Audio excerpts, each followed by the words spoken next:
خبير الزلازل الهولندي فرانك هوغربيتس يعود للتنبؤ بحدوث زلزال عظيم قد يهز الأرض بقوة 8 درجات على مقياس ريختر، وذلك في الفترة الممتدة بين 13 و17 مارس المقبل.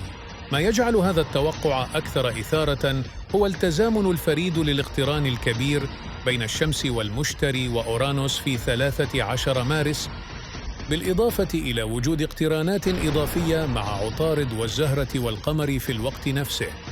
يعتبر هذا الاقتران فرصة لحدوث نشاط زلزالي قوي يمكن أن يصل إلى 8 درجات. فرانك هوغربيتس يشير إلى أن هذه الظاهرة تحدث بشكل دوري تقريباً كل 14 عاماً، ومع هذا الاقتران الحالي من المتوقع حدوث اقترانات إضافية بسبب عطارد والزهرة، مما يزيد من فرص حدوث زلزال قوي. تلك التنبؤات الزلزالية تثير التوتر والترقب، حيث يتساءل الجميع عما إذا كانت هذه الظروف الفلكية ستؤدي إلى الزلزال المتوقع أم لا.